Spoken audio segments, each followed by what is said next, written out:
This is Berkeley Talks, a UC Berkeley news podcast from the Office of Communications and Public Affairs that features lectures and conversations at Berkeley. You can follow Berkeley Talks wherever you listen to your podcasts. We're also on YouTube at Berkeley News. New episodes come out every other Friday. You can find all of our podcast episodes with transcripts and photos on UC Berkeley News at news.berkeley.edu/podcasts.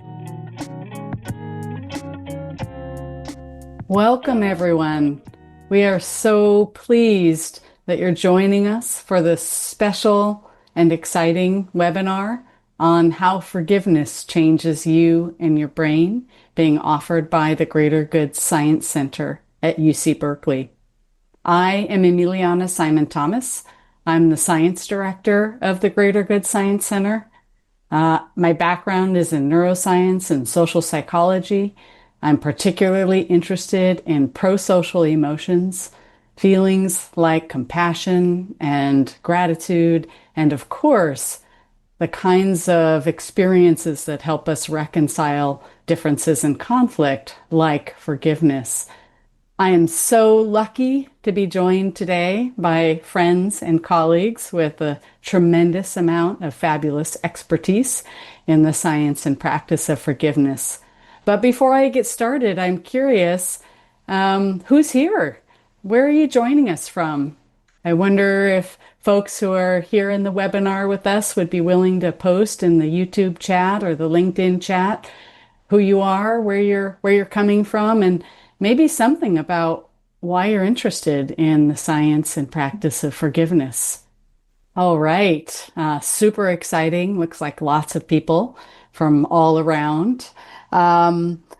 So forgiveness, this is this idea that most people endorse, most people feel like is a virtue or the right thing to do, but can often be more challenging than we expect in actual day-to-day life. So we're here to talk about why it is actually worth aspiring to, and maybe some of the special approaches and strategies that folks might use to incorporate more forgiveness into their daily lives.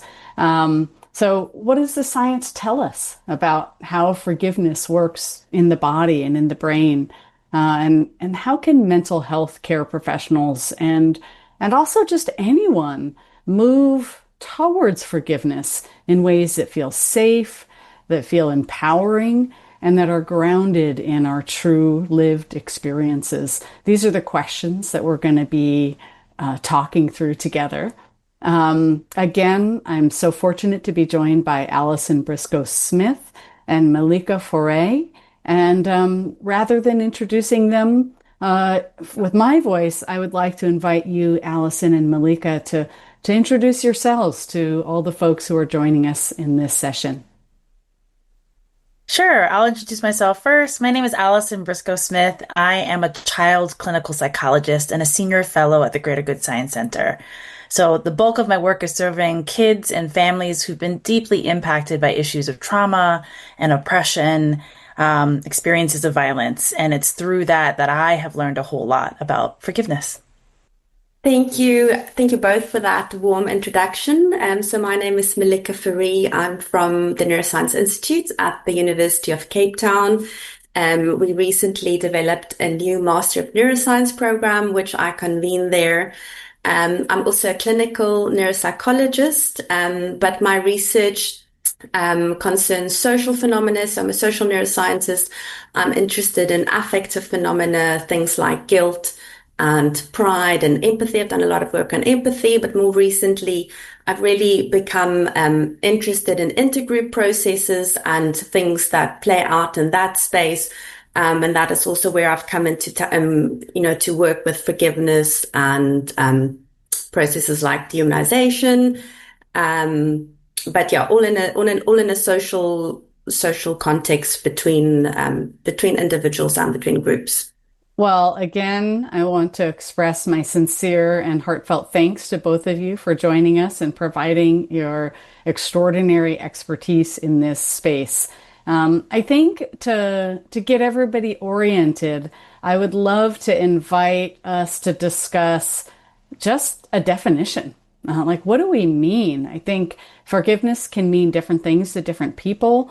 Some of the reasons why forgiveness might feel particularly challenging can be because people define it in a way that maybe is overwhelming or inaccessible. So I'd love for us to share this foundational shared understanding of what do we mean when we say forgiveness? How do we define it scientifically and clinically?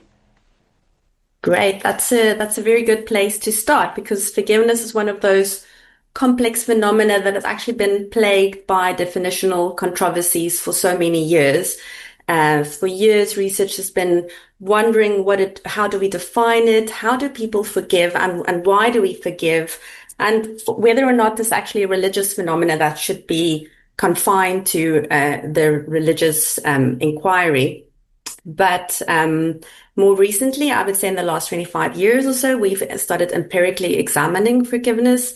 Before that, you wouldn't have found a single psychological study on forgiveness and, trying to measure it.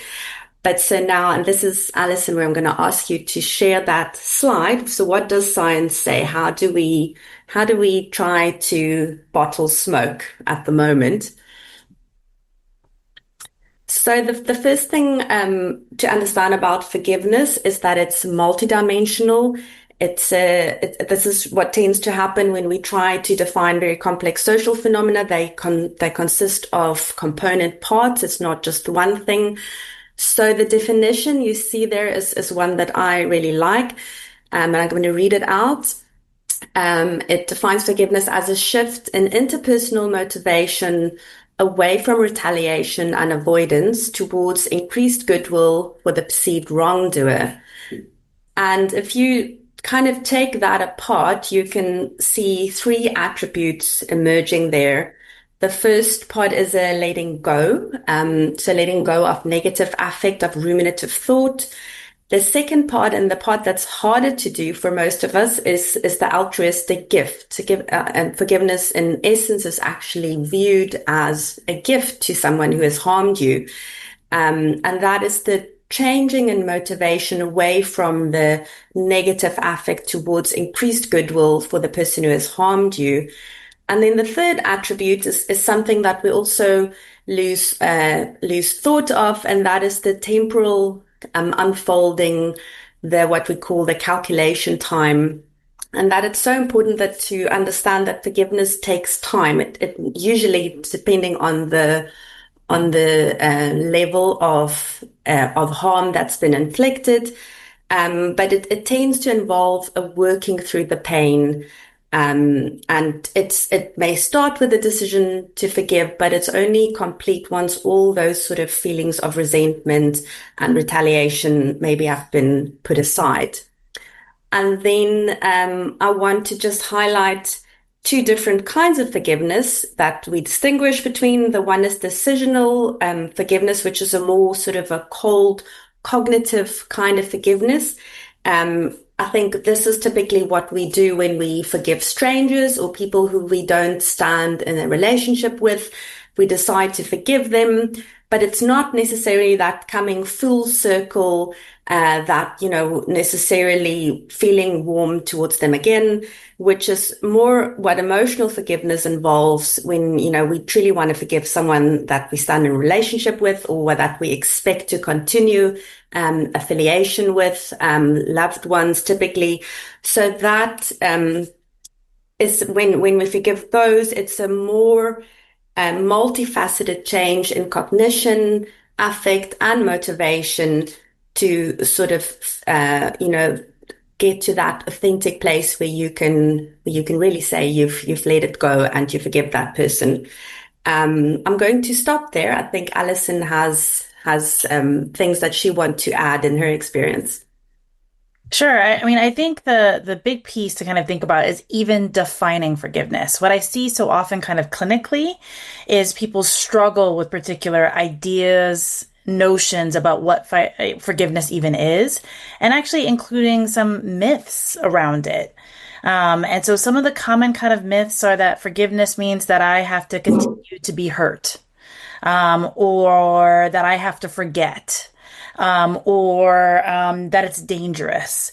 But those aren't the same kind of definitions. And so, again, I think a lot of it is really just figuring out what it is. And I think Melike has provided here a really wonderful definition, a definition that we can kind of hold on to. And if you actually kind of decide, okay, it means letting go. It means kind of my motivation is not so much toward negativity toward them, but perhaps actually kindness toward myself. There's a way that we can sink into this definition. But again, what I see kind of coming up as a therapist or within kind of communities is that we are burdened with problematic ideas about what forgiveness means. And even the talking through of what it could be can be really helpful. We received lots and lots of questions that were really about this point, about, well, what is it? And when I forgive them, and am I letting them step all over me? No, that's not. Let's define it together. This definition, and this is both one that's kind of empirical and science, but it's also one that's really helpful for us to kind of not carry such a heavy burden about what we think forgiveness really, really is. One thing that's so interesting about the definition that you shared, Melike and Allison, your reflections on it, is that no part of the definition refers to the harm doer or to the other person or any substantive impact or change in them, right? I think one of the myths about forgiveness or barriers to the urge to forgive is that somehow not forgiving is impacting the other person. And by forgiving, you're actually also impacting the other person. But truly, what I'm seeing in this definition is that forgiveness is about the self. It's about your own emotional experience. It's about changing how you're thinking about yourself and another person. It's changing or reframing your residual feelings about a particular experience and shifting those feelings and thoughts in a way that is truly beneficial to yourself, right? Not necessarily I'm doing this for the benefit of the other, but really for yourself. And perhaps the altruistic gift part, there is a dimension of that as the kind of advanced sort of final stages of forgiveness play out, that maybe does influence the other person if they happen to be proximal or still part of your lived experiences. But for all intents and purposes, even that altruistic gift is something that you're doing for your own sense of contentment and balance and worth in this particular context. Does that sound right to you guys? Yeah, definitely. And I think there's even some initial research to suggest that that altruistic gift, which I think you said something that's really important, might happen at the end of this journey, might be late in the temporal unfolding. But there's a sense that actually when you are sitting in that place of like, I've offered this kind of gift of my forgiveness to somebody else, you feel better, your esteem kind of comes up. So you feel like you've got the kind of integrity and our, values and virtue to align with how you want to be. But again, the piece that's really helpful in this definition is like this takes time, temporal kind of unfolding and lots of work. But I'd love to hear what you think, Melike. This is such a wonderful conversation. You guys have both brought up such important points. One thing I wanna add to that, especially to what you said, Emiliana, is that the common misperception that people oftentimes have is that they confuse forgiveness with reconciliation, and forgiveness stops before that. So prosocial affiliation, to use all these big science words, is the downstream behavior from forgiveness, but it's not necessary. So you can forgive and let someone go and wish them well and decide that this relationship does no longer benefit you. So I think that, and that ties in with that, the personal benefit. So forgiveness really is, it serves a evolutionary role in sort of, preserving our social bonds, but it also preserves your own well-being. Yeah, wonderful. So on that note, what does science really reveal or have to say and specifically the neuroscience, like what's happening in our bodies and our brains when we decide and or go through that emotional process of releasing in order to forgive. And I'm curious both for the kind of low stakes forgiveness around, maybe being interrupted by a colleague at a meeting in a way that's embarrassing, or the higher stakes forgiveness for life events that Allison, you have worked with in the course of your professional services. What does science have to say? And Melike, I think you have some slides around that. Right. So let's jump into a little bit of the neuroscience. I'm going to make this really simple, so that you get a general sense. I think it's really helpful to break forgiveness down into these components, because it also creates awareness for us, in terms of how to understand it better and how to regulate ourselves better. So in doing this, we looked at, we did a meta-analysis or a review of several neuroimaging studies, basically all the ones that's been conducted up to date. And we tried to, together with the psychological literature, sort of pass those into components that tend to come up a lot in in these studies.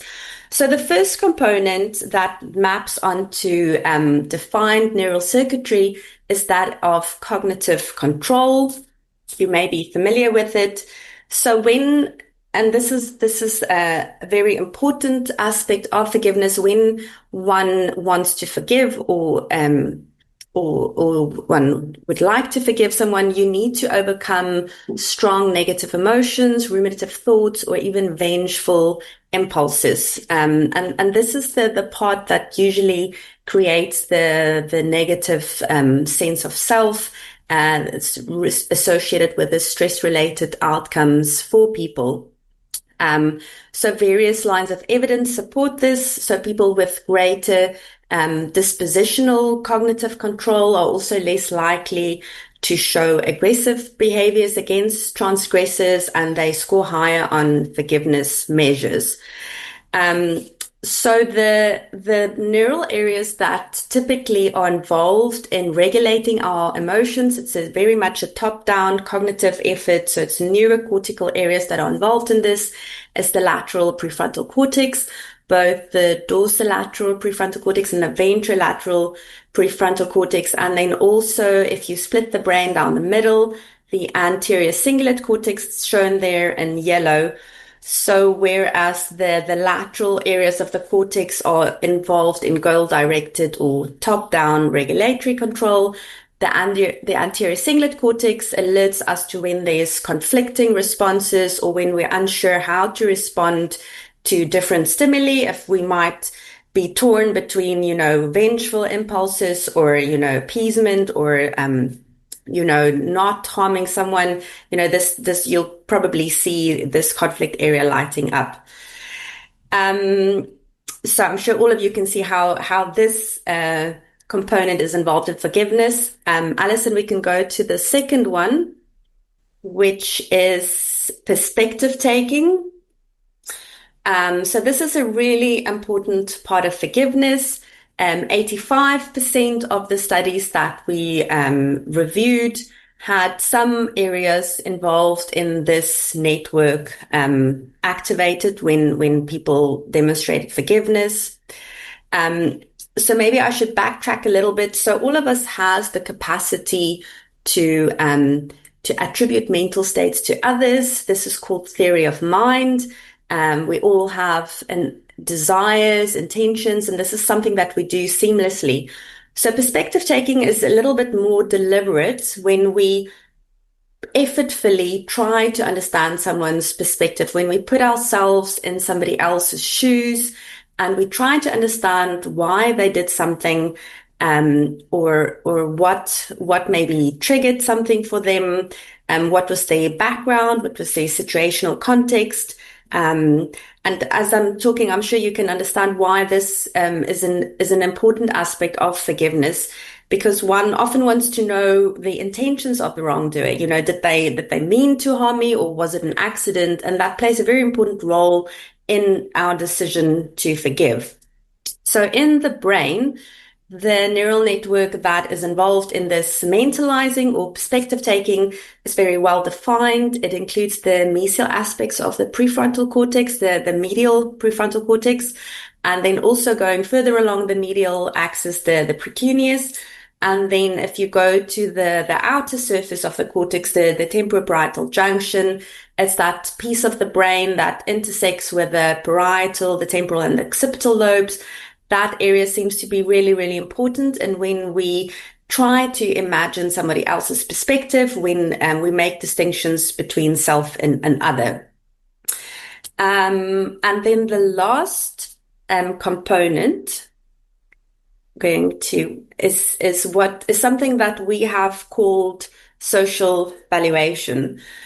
So one of the important things to understand about forgiveness is that it's really exquisitively context dependent, which means that it cannot be predicted. In science, we say it's unconditioned by the behavior that provoked it. So one can never say these kinds of behaviors are forgivable and those kinds of behaviors are not forgivable. It really depends on every situation, on every individual.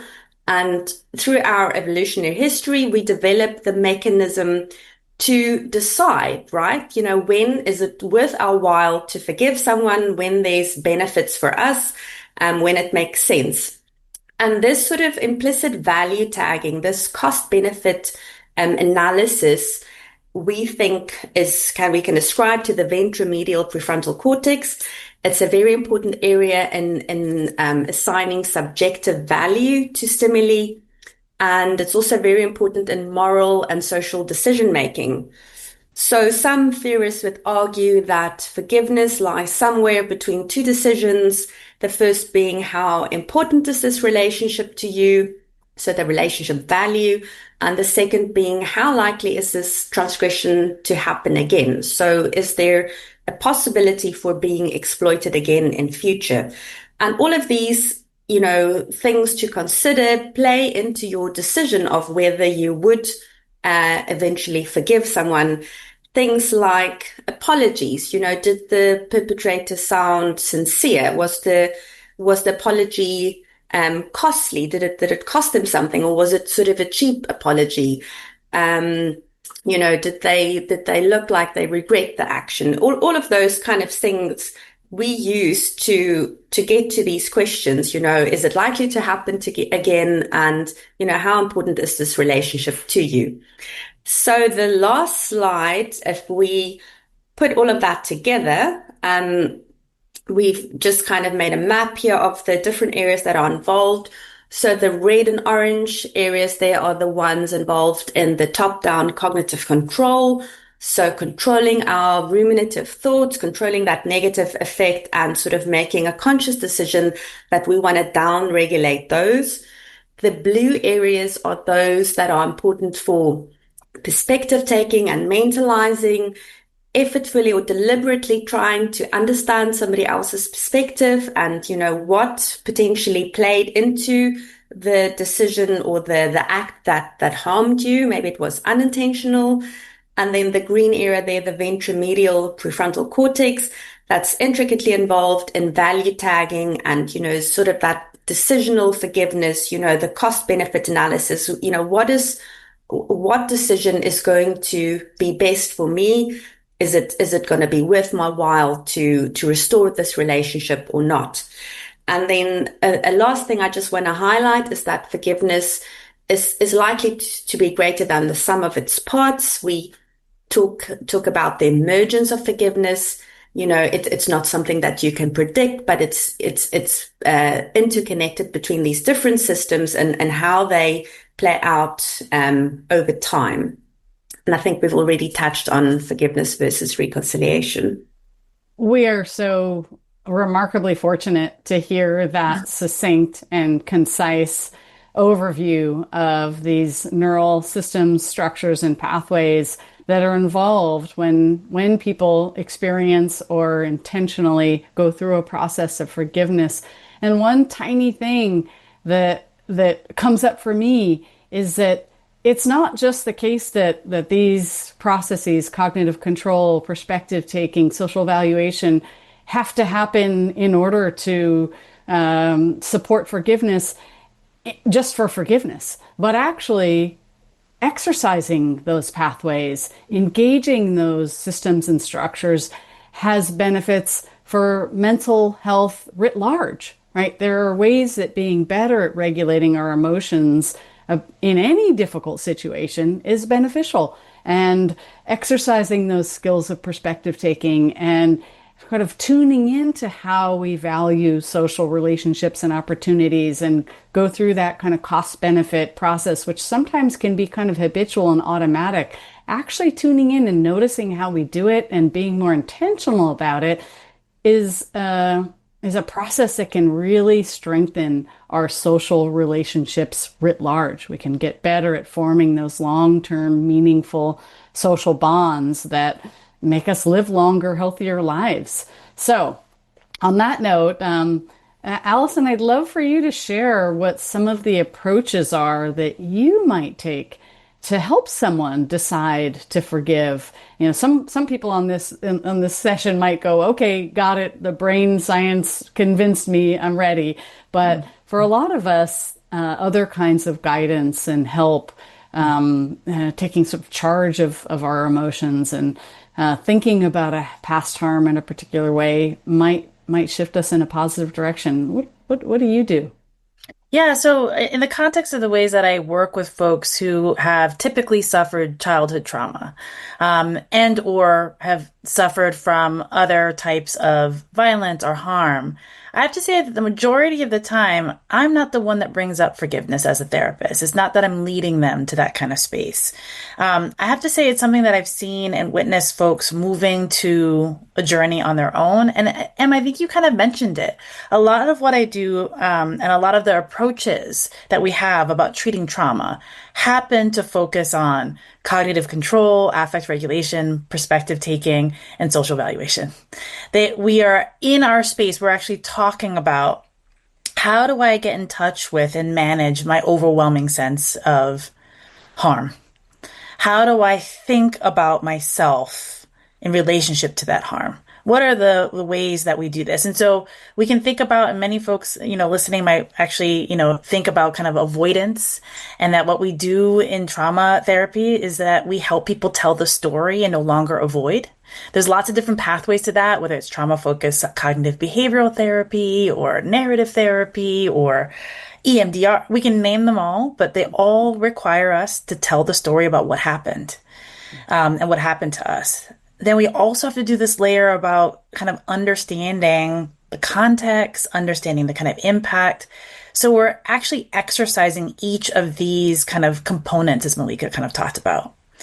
And then what I've seen and learned, and I've been really actually quite impacted by as a person, is watching and seeing folks who have been so incredibly harmed by people that they were dependent upon, harmed by their parents, harmed by, folks that they had to rely upon, how they have moved towards forgiveness. That doesn't mean, as was said, reconciliation. And actually what it's meant in every of the cases that I've kind of worked with, it has meant a clarification of boundaries, a clarification of what harm has manifested, has emerged with folks being safer. But again, and we've kind of talked about this, it has been one of the most kind of compassionate offerings that these folks are offering to the people who harmed them, but more importantly, for healing of themselves. The weight that is lifted and how good they feel about themselves. When I have worked through this journey, I know how to be in or out of relationship with this person. I have an understanding, perhaps, or I've let go of the need to have an understanding about why they've harmed me. It's just... it has happened in places where I didn't think it was possible. I know we got a lot of questions about what about in the context of trauma? What about in the context of childhood trauma? I just have to say that I've been, blessed to be on this journey with so many folks that find that on their own. And it's really, really helpful, I think, not to have had them pressured. You better forgive. Forgiveness is not a requisite, I don't think, for their healing or their ability to tell the story. So that's just some of the kind of meanderings that I have in mind. But the the breaking down of these components, I think, is incredibly, incredibly helpful to just make sense of. Yeah. Melike, did you have any thoughts in this same area? I know that you have experience working with clients and interacting around forgiveness opportunities. Any reflections from you? So maybe one thing I could add to that, because I think it's really difficult to see forgiveness as, like a 10-step process and then you're gonna get there. So I've tended to think about, what helps forgiveness, and we've talked about time. So I think we tend to forget about time, but time heals. But the other thing that I'd like to bring into this is space. And that is creating actually spaces where people can have facilitated conversations and, where there's an actual, a real opportunity to listen and for dialogue. And I know, thinking back about my own life experiences, this, like the audience might go, oh yeah, wow, that's not going to happen. But I think if one is in a room together with a person who's harmed you and there can be a facilitator, there's a real opportunity to engage with the why, to maybe reframe, to understand the context. It can even be the socio-political context of the harm that was perpetrated. And then there's a real, and if you don't come into that space with the idea that I'm expecting forgiveness by the end of it, but if you kind of just let what should unfold, there's an opportunity there for what my previous colleague, Professor Pumla Gabor-Marikizela, she's termed it empathic repair. And in that process of empathic repair, there can be healing and mutual understanding and recognition of the other. So I've seen in my work in her research unit, there's often been situations where we either saw videos, but of victims and perpetrators. So these were of gross human rights violations. So it's a little bit different, but the most terrible acts were committed, and in those spaces, very often, the victims found it in their hearts to forgive, and it really set the perpetrator free. But having said that, you can't get into a space like that and expect it to unfold. But on some small level, I think even with our loved ones, with those really hard relationships, if it is possible, I think a facilitated space, to kind of process that might be helpful. Wonderful. What I'm hearing from both of what you're sharing is that there's some great promise in hearing stories from one another. And in particular, I'm often drawn to really profound and inspirational stories of forgiveness. And Melike, you were alluding to some of those bigger global geopolitical scenarios where groups or communities have elected or decided that forgiveness and restoration is the path of interest.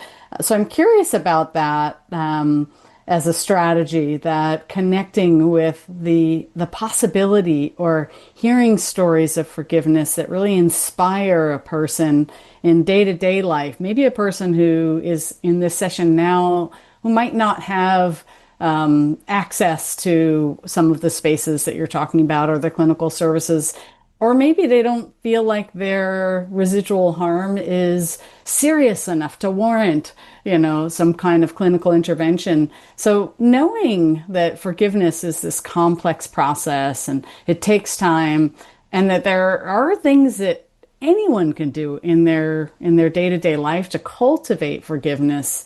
For example, maybe just exercising, doing a practice of perspective taking, or about a perpetrator or a harm doer, where you visualize them as a small, vulnerable child who has made a mistake. Generally, adults will interact with that context in a more generous and compassionate way and more understanding way. Oh, it's a child, they didn't know, or their mistakes are somehow easier to embrace. So that's one example. But what are some other practices or activities or strategies that folks might take just in their day-to-day life to kind of get closer to the possibility of finding forgiveness? And if you want to guide something for all of those who've joined us, please, that would be wonderful. Well, I mean, I think there's so many different kind of pathways and options, right? So I think that's also one of the kind of pieces is to kind of offer. There are multiple pathways and options. It would be great if there was a recipe for it. I think Melike's kind of said it'd be great. Like these are the 4 steps to kind of do. But again, because of the piece that Melike kind of highlighted in the way that our brain works, the context dependence is really, really challenging. So there's 2 things I would like to kind of say around that. One of which is I think getting in touch with the stories of forgiveness are really, really helpful. Can you read a thing? Can you listen to a blog? But I also want to encourage folks, if you see that, get curious. Because what I often find is that people will hear the story and they will say, that could never be me. That could never be me. So let's get curious around, like, I wonder what that was like. How hard was it? What did it take? To get curious? Because sometimes what we're getting is like the TikTok memification of a forgiveness kind of thing in 60 seconds. And what ends up happening so often is that people turn that in on themselves. I must be a bad person because I can't forgive. So one, seek out the stories, but get curious about the stories. Know that you're only seeing 60 seconds of it. Really, if you can capture or hear more of the nuance about what that was like, look for it in movies, look for it in storytelling. There may be that. The second kind of practice that I would really kind of think about is honestly self-compassion. There's tons of wonderful research and lots of good resources, but very simply, it's the idea of kind of slowing down, taking a pause, being mindful and present, getting in touch with how you kind of feel, and offering yourself kindness. It's also about kind of understanding kind of common humanity. Like, this is hard for people to do. No wonder I feel kind of upset. But I think offering ourselves the grace and internal mercy for ourselves is really a helpful piece of this. That to let go of, I'm angry that I'm so angry. Okay, let me, lots of people would be angry in this circumstance. I'm going to just take a moment to be there with my kind of anger, and offer myself kind of kindness around it. So what things can you kind of offer to yourself? An analogy comes to mind, and I'm sure this has been written about and there's better analogies out there, but it's as if someone has like taken a knife and harmed you, and you've grabbed onto that knife and you hold on to it and you hold on to it and you hold on it tight. A compassionate self-compassion or forgiveness is letting that knife go. It's not ignoring the knife. It's not dodging it when it comes back. It's not getting out of the room, but just letting it go. Because we tend to hold on so tight that it just cuts. And so a compassionate form of self is, I don't want to be hurt by this anymore. Let me let it go. Not forget. We're not talking about all those reconciliation kind of thing, but to not hold it as tight. Not to not say that's not important, but there's ways of kind of, I think, doing that. And I think a compassionate view of like, what is holding this knife doing to myself might be a way of kind of leaning into that. So those are my 2 kind of practices. Listen to those stories, but get complex around it, exercise those kind of muscles, and then anything that can be done around kind of offering yourself kind of compassion and grace. Fabulous. Melike?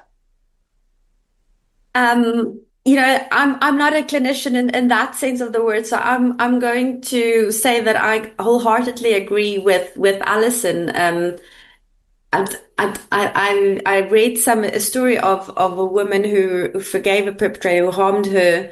He killed her mother, and she also described it as, at some point she realized by not forgiving him, she keeps being tied to that perpetrator, and she's like dragging him like a dead weight with her through her life. And at some point you want to set yourself free, and set the other person free as well. I think unforgiveness ties you together until eternity.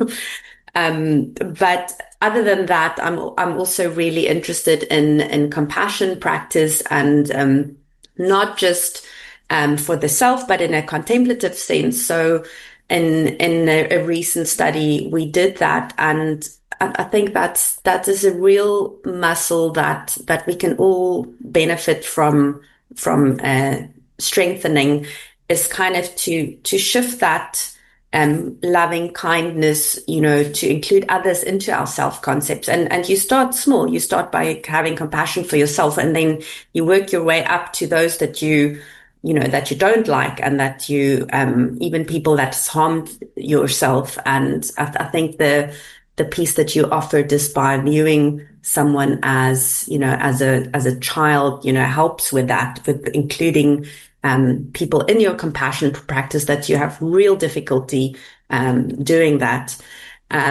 So I don't have any other magical tips, I'm afraid to say, but I think the advice that Allison gave is really great. One of the things that I heard you say, Allison, was to get curious when you hear of other people's experiences or shared stories around forgiveness. And often when I've encountered those stories, one element of them is that forgiveness has actually fueled a deep and profound sense of meaning and purpose that ultimately trying to understand, using those perspective taking muscles to understand a perpetrator's motivation or drive for whatever it is they did, or even contextual factors that might have contributed to their willingness to do something that was harmful to you or others. That forgiveness lets you kind of take an approach of addressing those contextual factors, right? Instead of narrowly and myopically targeting the perpetrator for a long time and feelings of hostility, there's a potential for, well, what's wrong with the situation that leads to this scenario where somebody is causing harm, and how can forgiving that person sort of maintain like energy and intensity of feeling, but redirect it towards addressing the contextual factors that might be causal to the harm. Is that something that you encounter? I mean, I have a unique perspective on this in part because the majority of the patients that I serve are lawyers. And because they have pursued justice, their experiences, their understanding, and what they've done. And, whether it's on the defense or the prosecution, they have a nuance, they have exercised the muscle, the cognitive muscle of perspective taking and seeking justice and understanding in very complex ways. So, that wasn't purposeful that kind of happens like that, but I don't think it's a coincidence. And so, yeah, they're loyal, but also in the other spaces that I've been, people have sought out justice and meaning making in many different ways. Maybe the justice, and this is slightly different, right? The forgiveness and then justice and is a second kind of other place. Maybe it's up to legal things. It may not have happened for themselves, but they're seeking it on behalf of others. Or they're trying to kind of make sense and create and understand a world that was unjust, and to kind of come back to how they can not have this happen to other folks or help other people. So in short, yes, I do think that a sense of kind of meaning making in big and small ways, which is today I will be kind even if I don't feel like it, to I'm going to make a career out of seeking justice and helping those who've been harmed, are options that come along this pathway of moving towards kind of forgiveness. Maybe even moving towards, people who do the work of kind of reconciliation often have unique perspectives about what this has felt like. They themselves have been people who've committed the harm or been harmed themselves. I also want to just pause and think about that kind of distinction. I think that's a humanizing distinction. And we sometimes think about perpetrators and victims. It gets a little bit more complex. Like, I'd like to ask the audience members, have you ever done something wrong? Have you ever harmed someone? Have you, despite what you want, like, purposely or not? And how do you come to be able to move towards accountability and justice? So it's a false distinction. And I think that I love that Melike pointed out it's the humanization part of our brain that needs to be kind of exercised. That's a human. That's a person. We invoke a tiny child to help see them as human. But we can do that in a number of other ways. That's a person we're talking about. And we have to fight the urge to not do that, to see bad and good. So I think that's the kind of complexity of the habit that we could kind of move towards. Yeah. So I got excited about that part. Yeah. We did get a number of questions about, like, how do I forgive? Does it mean I have to, make friends with the person? Does it mean that I'm letting them off the hook? Does it mean that I'm endorsing the harm that happened originally that I'm so upset about? And I've heard all of us say that absolutely not, right? Forgiving doesn't mean that you're choosing not to hold someone accountable. You can still hold someone accountable for a harm that they've committed and not revive and accentuate your own feelings of anger about it. For me, when I think about forgiveness, something that is helpful is invoking the nature of emotions writ large, right? Emotions are meant to be brief, directive, multifaceted phenomena that help us solve an immediate problem. But as humans with our big brains and prefrontal cortices and et cetera, we ruminate and kind of rekindle emotions to extend them in lengthy ways that sometimes are adaptive. Sometimes it helps us remember that, that red berry is poisonous. I should not, seek it again. But sometimes overusing that kind of extending of an emotional experience is actually the biggest harm is to ourselves.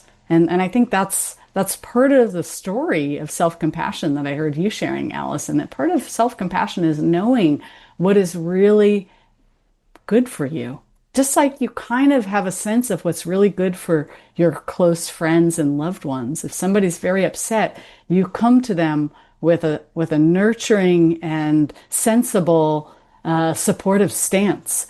And self-compassion is applying that same sensibility to your own struggles and difficulties. And so I love that you brought up self-compassion as maybe a starting point, right? As an initial practice that could open the door for the possibility of forgiveness. The other thing I heard was this idea of self-forgiveness. And we did get a couple of questions about that. How do you do that? And what might be some practices or strategies for self-forgiveness? And what does it even mean? Do you guys have thoughts on that?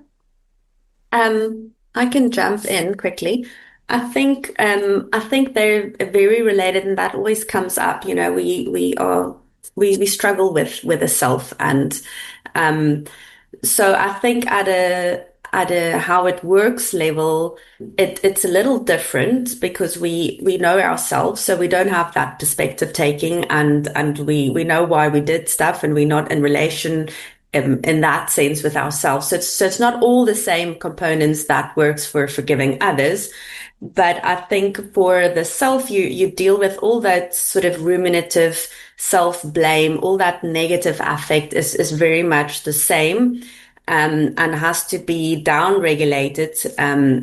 But from what I'm not an expert on self-forgiveness, but from what I understand, I think it's really important to acknowledge the harm, but then also to kind of see what you've done as not necessarily part of your self-concept or part of your identity. It's also the distinction between guilt and shame. Like, we might feel really guilty about what we've done, but forgiveness is saying that, we've done something that maybe caused someone harm or that wasn't good, but I'm not incorporating that into a stable identity of this is me, I'm a bad person. So it's acknowledging that, yes, but also, yeah, not incorporating it as a sort of a lasting trait, having compassion for, we all do wrong and moving on. Do you think that part of the challenge of self-forgiveness is that people are actually seeking forgiveness from the other person and not receiving it? So if I've committed a harm, which of course I've made mistakes and done things that have been led to bad outcomes for others, and if I really want someone to forgive me, like I want to be forgiven, how do I get started with that? What are some of the strategies? Either if that's impossible, because sometimes we want to be forgiven by somebody who is no longer available, or that it is possible, but it's not happening. Any insights from your experience on that? I mean, I think Melike has offered a lot of kind of wisdom by just even, I hope folks are sitting and thinking about like, wow, my brain's got to light up over here. I got to do some of this over there. I've got to practice this. It's not just one thing, the complexity. And I hope that actually offers a little bit more spaciousness to think about why forgiveness is hard. And so why, when I'm seeking it from others, it might be hard. They may not be ready or ripe or for it. I also have to think about like, do I have to, or how am I trying to seek accountability?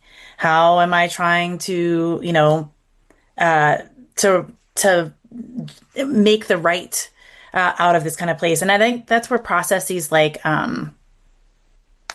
restorative justice can be really, really complicated, nuanced, and helpful for that kind of piece. But just to kind of say, like, why do I want forgiveness so bad? Have I done the work to kind of to earn that forgiveness? And if I have and the person isn't ready to give it, let's think about all these other kinds of pieces that are there. And then to figure out how do I come to peace with myself with that. All of that sounds pretty tough. Sounds pretty complicated. Might not be offered. Yeah. Well, and going back to our earlier conversation, it just takes time. And there's a patience element here, I think, that is super important, both with ourselves as forgivers and with being in a position where we're seeking forgiveness from others. We did get a question that I think is super interesting, which is, does forgiveness come and go? In other words, I might feel like, okay, I've forgiven, I have given this warm glow sentiment to this person who has harmed me, but then 2 days later wake up and again feel tense and just unpleasant and maybe even vengeful towards that person again. What any thoughts on that, Melike? Yeah, so absolutely. I've encountered people who actually self-reported that they had to wake up and decide to forgive every single day all over again. And that is part of that temporal unfolding that we spoke about earlier. So it's not that if you make that decision the first time that, that is going to put to bed all of the negativity and all of the stuff you're needing to process. You might literally again, I'm not saying it's going to be that hard, but I think that is quite typical. And the process is only really complete once you find that you actually can wish the person well.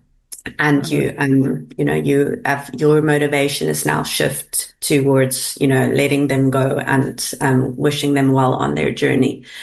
If I can, I just wanted to say something on the previous question that I felt that we haven't touched on yet, and that I think is also really important to take into consideration the cultural aspect, because different social contexts might have different definitions or different assumptions about forgiveness and what it is and what it entails. And so there can very often or easily be a mismatch in terms of if you seek forgiveness from someone and their idea of what forgiveness or saying sorry entails is different to yours. So in South Africa, we typically have this thing of saying sorry versus doing sorry, you know. So I just wanted to highlight that even the definition that I offered is, you know, it's a scientific definition. So different cultures might look at forgiveness in you know, specific ways, you know.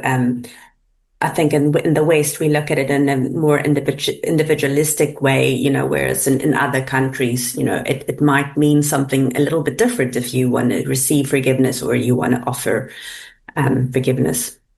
That sounds like another invitation to be curious as you undergo a process of considering forgiveness, of being forgiven. If it isn't going as expected, there are lots of reasons and cultural differences and even just perspectives. You know, we all experience the world in the way that our own nervous systems detect and interpret, and that is different from another person's experience. And we're also exquisitely equipped to communicate and understand and empathize and perspective take.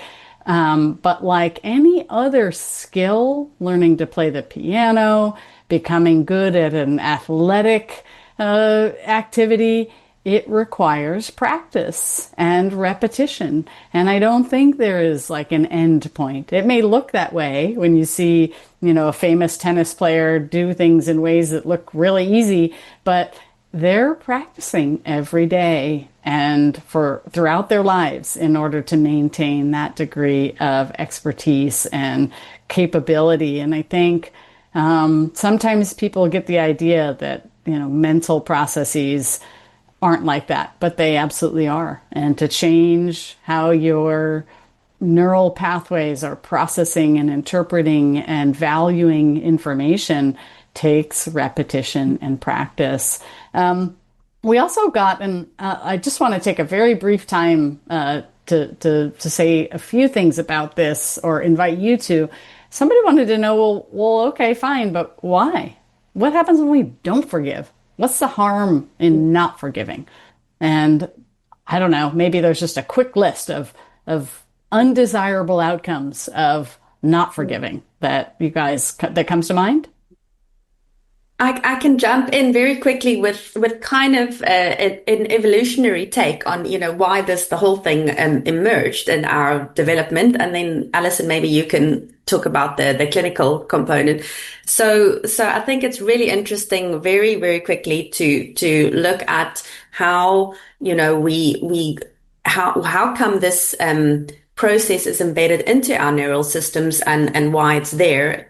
So evolutionary researchers view forgiveness as a secondary adaptation to revenge or vengeance.